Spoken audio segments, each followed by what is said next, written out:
¿Qué onda, bandita? ¿Cómo estamos? Vaya sorpresón, vaya fiesta la del día domingo. Lo del Chelsea, la verdad, nadie, yo, ni tú, ni nadie más lo veía venir. Le ha pegado un baile al Paris Saint-Germain y vamos a analizarlo. Pues bueno, mi gente, qué encuentro la verdad tuvimos el día domingo.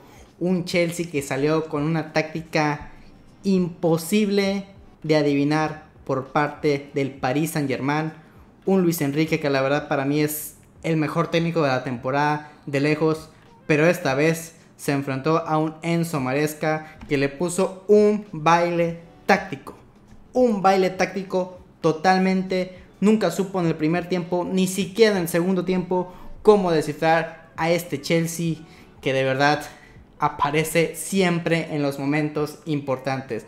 En muchas finales, empezando desde aquella del 2012 con el Bayern, no era favorito. También la del Manchester City no era favorito, la del 2021. Ahora esta final del Mundial de Clubes no era para nada favorito. El Paris Saint-Germain parecía que iba a ganar sin ninguna duda. No una goleada, tampoco se esperaba tanto como lo fue con el Real Madrid, que fue un baile total al equipo merengue, pero tal vez una resistencia del Chelsea importante. Pero no tuvimos eso. Tuvimos un baile táctico de Enzo Maresca a Luis Enrique. Es lo que vimos. Y un Cole Palmer, la verdad, en plan grande.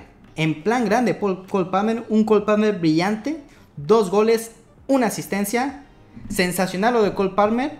Y lo de este Chelsea, que bueno, ahora consigue un título más internacional. Se ha convertido en el primer equipo en la historia del fútbol. Nadie lo ha conseguido en conseguir la Conference League, la Europa League, la Champions League, la Recopa Europea, el Mundial Antiguo de Clubes y ahora este Mundial de Clubes. Lo ha ganado todo el Chelsea. Tal vez lo único que le falta es la Copa Intercontinental, la cual antes era prácticamente lo mismo que el Mundialito de Clubes. Pero bueno, sería lo que le faltaría para ser realmente un equipo súper histórico, lo cual ya es. Nadie le quita ese nombre al Chelsea de ser el equipo que lo ha ganado todo y que aparece en las finales de la nada, siendo no el equipo favorito y al final termina ganándolas. Un Chelsea que yo creo que ya se puede sentar con los grandes de Europa indiscutiblemente. Vamos rápidamente con lo que fueron las alineaciones del partido. El Chelsea empezó con Sánchez, que vaya partidazo que nos dio. Sacó una que otra muy importante, que sin él también a lo mejor este resultado hubiera sido un poco distinto. No creo que lo de Sánchez fuera totalmente lo que llevó al Chelsea a ganar. Más bien fue el baile táctico de Maresca. Pero también tener un portero así es importantísimo en este tipo de duelos. Salió con Malo Gusto por el lateral derecho, un partidazo que se aventó. Chalobah, Colwill, los dos centrales que bueno, salían mucho de su zona. Y es algo también que Maresca vio del París. O sea, salían para presionar a Dembélé, a Kvaratskhelia, a Doué. Y en esas salidas también Cucurella y Malo Gusto se cerraban un poquito para poder evitar esos trazos largos por el medio, ¿verdad? Cucurella jugó por el carril izquierdo y muchas veces cerró como defensa central por izquierda. De hecho, hay una jugada muy evidente que después la vamos a tocar un poquito, en el que Cucurella salva al Chelsea al principio del juego. Rick James, el capitán, y Caicedo en la media cancha, partidazo también, todos dieron un partidazo. Cole Palmer jugando por la izquierda, así está en la alineación, pero realmente jugó un poquito más cargado al centro. Enzo Fernández también ayudó mucho en la labor defensiva y en el aparato ofensivo, en los dos lados, muy buen partido de Enzo. Pedro Neto también, más que nada lo de Pedro Neto fue un trabajo defensivo más que ofensivo, ¿verdad? Jugó prácticamente muchas veces como carrilero para evitar que Doué se metiera por esa banda, ayudando a Cucurella para evitar eso, precisamente los desbordes de Doué. Y bueno, yo Pedro también, una incorporación sensacional del Chelsea, jugando un partidazo, anotando gol y siendo muy importante también en el primer gol del cuadro del Chelsea. El Paris Saint-Germain salió con Donnarumma, Marquinhos, Beraldo, ante la ausencia todavía de William Pacho, que a lo mejor sí por ahí pesó un poco lo de William Pacho. Nuno Méndez quedó un muy mal partido, un Nuno Méndez irreconocible, para mí el mejor lateral izquierdo del mundo. Pero bueno, hoy la verdad no estaba reconocible Méndez, nadie lo conocía. Hakimi también de un muy mal partido, no se vio Hakimi, sus subidas hasta prácticamente como extremo no se vieron. Vitinha en la media cancha amarrado totalmente por los medios de contenciones, por Caicedo, por Fernández y por James. Ruiz tampoco pudo hacer nada. Neves no pudo hacer nada, que al final perdió la cabeza ya por la frustración totalmente. Kvaratskhelia desaparecido. Doué tal vez el que más hizo, el que más intentó, pero no, tampoco surgió. Y Ousmane Dembélé, que estuvo apagado. Este era su partido para demostrar que él es el mejor futbolista de la temporada, que él tenía que conseguir el Balón de Oro y no lo hizo. No lo hizo Dembélé. Así que para mí, de todas formas, todavía es el candidato número 1. Pero ante esta final puede generar algunas dudas en algunos votantes, ¿verdad? Bueno, estas fueron las alineaciones del encuentro. Vamos a ver rápidamente las estadísticas. Tiros totales, 10 y 8. A puerta fueron 5 y 6. La posesión estuvo al lado del Paris Saint-Germain con un 67%. El doble de pases del Paris Saint-Germain, prácticamente 601 pases. El 90% de pases acertados del Paris Saint-Germain. Esto ya porque en el segundo tiempo el Chelsea se agazapó y tampoco el Paris Saint-Germain podía llegar con tanta facilidad. Estaban tocando mucho horizontalmente, pero no veían cómo podían entrar. Por eso el porcentaje de pases es muy alto, porque pues eran pases realmente sencillos, ¿verdad? Sin ningún peligro hacia la defensa del Chelsea. Básicamente esas son las estadísticas más importantes. Vamos a empezar rápidamente el análisis rápido del primer tiempo. Un primer tiempo en el que Cole Palmer avisó primero. Ya se veía venir lo que iba a suceder. Un disparo de fuera del área que salió a un costado como unos 30 centímetros del palo derecho de Donnarumma.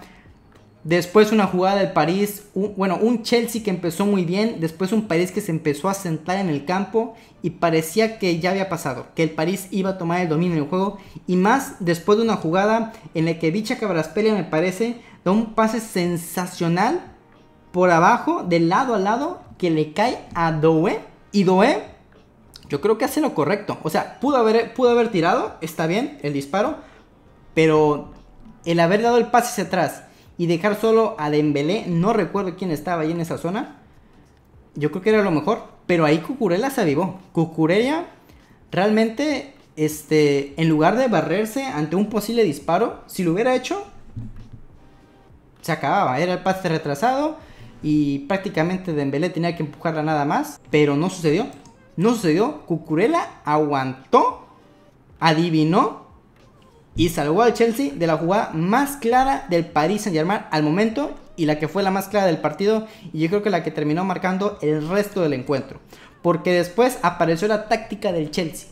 Se anuló a Doué por la banda, por lo que decía con Neto y Cucurella que se cerraba como tercer central muchas veces. James, Caicedo y Enzo Fernández en la recuperación, marcando muy bien a Vitinha, a Ruiz y a Neves, hombre por hombre. Les bloquearon la línea de pase y venía un trazo largo en el que João Pedro se abrió por la banda. Se lleva con una facilidad tremenda a Nuno Méndez, tremenda. Yo no he visto un Nuno Méndez. Sí, se lo habían llevado muchas veces en Champions. No digo que por ser el mejor defensa lateral sea un defensa invencible, pero esta vez se vio terrible. Trastabilló totalmente, cayó y se vino solo João Pedro. Disparó, se la bloqueó Beraldo, me parece, o Marquinhos. Le volvió a caer para mala suerte del Paris Saint-Germain a João Pedro. Y vio a Cole Palmer solo. Cole Palmer de 1 o 2 toques. ¡Pam! A la red. Golazo. Golazo. A lo Messi. Cole Palmer de billar. Pegado al poste. Imposible para Donnarumma. Yo creo que Donnarumma ahí no tenía nada que hacer. El segundo gol, una recuperación rápida. Un pase largo por la derecha. Y ahí Cole Palmer todavía se vio más brillante. Le hizo la pasada un compañero, le abrió el espacio, Cole Palmer se acomodó, Cole Palmer sacó el disparo, una calca del primer gol. Eso fue prácticamente 5 minutos después. El primer gol fue al minuto 22, el segundo gol fue al minuto 30, 8 minutos después de la pausa de hidratación. Y ya, después al final del encuentro, una jugada sensacional de Cole Palmer, un pase filtrado a João Pedro. João Pedro definió de vaselina ante un Donnarumma que no tenía nada que hacer. En ninguno de los goles para mí Donnarumma tenía nada que hacer. La táctica de Maresca funcionó a la perfección todo el primer tiempo y fue ahí cuando liquidó el partido. Porque en el segundo tiempo, es cierto, el Chelsea ya no tuvo tanto peligro. Por ahí hubo una jugada dudosa que podía haber sido un penal para el Chelsea. No lo quisieron cobrar. Me pareció un jalón clarísimo. sobre, me parece, creo que era yo Pedro, no recuerdo muy bien. De ahí en fuera no pasó mucho con el Chelsea en el segundo tiempo. Le cedió más la posesión al Paris Saint-Germain, pero el París no pudo, no podía. Es verdad, también en el primer tiempo tuvo una gran atajada Sánchez. Y me parece que hubo otra oportunidad que tuvo el Chelsea en el segundo tiempo, pero estuvo bloqueado, no sé si haya sido por la temperatura. No sé, es un factor tal vez importante que hay que tener en cuenta, inclusive para el próximo mundial.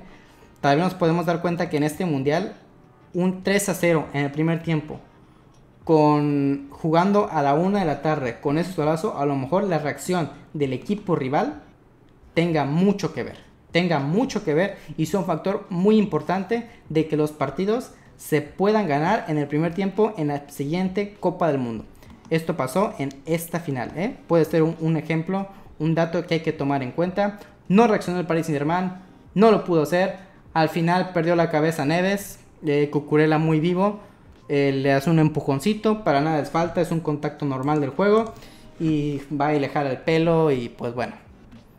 El árbitro también, yo creo que no tuvo que haber sacado ni tarjeta amarilla, ni siquiera vio nada del árbitro.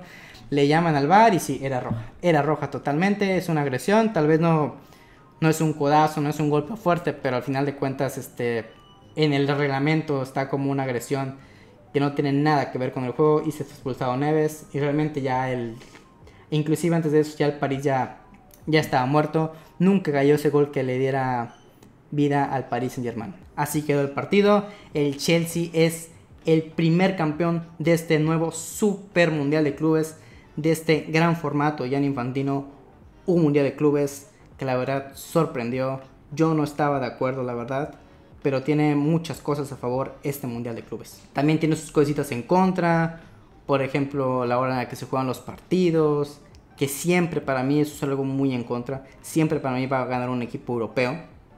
No veo como algún equipo de Sudamérica, que son los que más le pelean, pueda algún día levantar este título. Ya con este formato de muchos equipos. Sí, con el formato viejo, que ahora es el de la Copa Intercontinental, ganaron solamente 4 veces los equipos brasileños.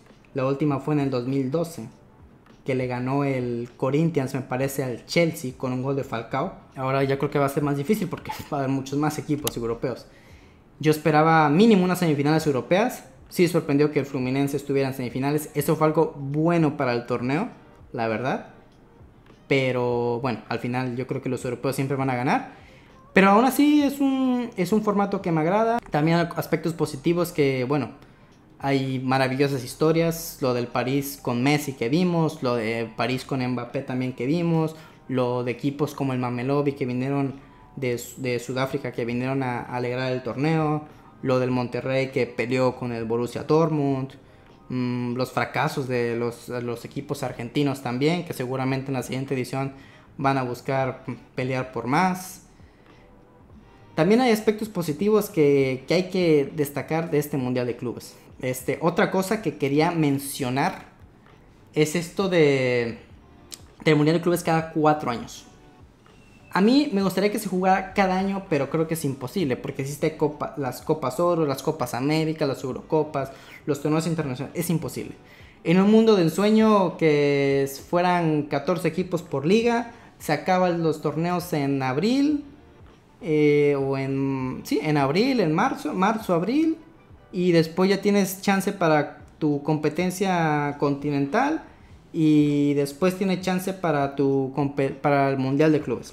Sería un mundo ideal en el que la Champions se jugara luego de terminar la temporada, para que realmente los equipos que compitan en esa Champions sean los de esa misma temporada, porque la Champions son los equipos que ganan en las temporadas pasadas. Pero en un mundo ideal sería así: terminar los torneos en abril, jugar la Champions en mayo, o la CONCACAF, o la Libertadores Sudamericana, lo que se tenga que jugar, y en junio jugar un Mundial de Clubes. Claro, está lo de las selecciones. Ahí es algo muy complicado. Tendría que haber una revolución total por parte de la FIFA, cosa que no creo que vaya a pasar. Pero bueno, por lo menos está cada 4 años, que para mí también es algo negativo que sea cada 4 años en los clubes, porque los clubes cambian. Los clubes, ahorita vimos que el Chelsea y el París llegaron a la final porque esta temporada es en la que andan bien, Pero equipos como el Real Madrid, que volaban hace 2 años, no pudieron esta temporada porque están mal. O sea, también el beneficio de los equipos que están en el año del Mundial de Clubes y que andan bien es mayúsculo comparado con los que ganaron 4 años atrás la Champions o algún otro torneo sudamericano. Ahí son detallitos que hay que ver, pero yo entiendo que es imposible por la calendarización y se tiene que ser así cada 4 años. Al final de cuentas, en conclusión, yo creo que es un muy buen ejercicio que se hizo por Infantino y es un torneo que llegó para quedarse totalmente. Esperemos la siguiente edición no sea en Estados Unidos y que haya una variación. A mí me gustaría que sea en Brasil, o si es en España, en Marruecos, también estaría perfecto, ¿verdad? Pero pues Brasil, por ser la cuna del fútbol, la verdad me gustaría. Eso es todo, amigos. Eso es todo. No hay nada más que analizar. El Chelsea, un justo y sorpresivo campeón de este Mundial de Clubes. Un equipo que ya era grande, pero ahora se ha consolidado como un equipo, yo creo, gigante de Europa, que lo ha ganado absolutamente todo y que se ha acomodado, porque en temporadas pasadas había estado muy mal y se ha acomodado, y con estos jugadores y con este técnico y con este 10 que es Cole Palmer, que es la figura de este equipo, creo que el Chelsea puede pelear por muchas cosas en la siguiente temporada.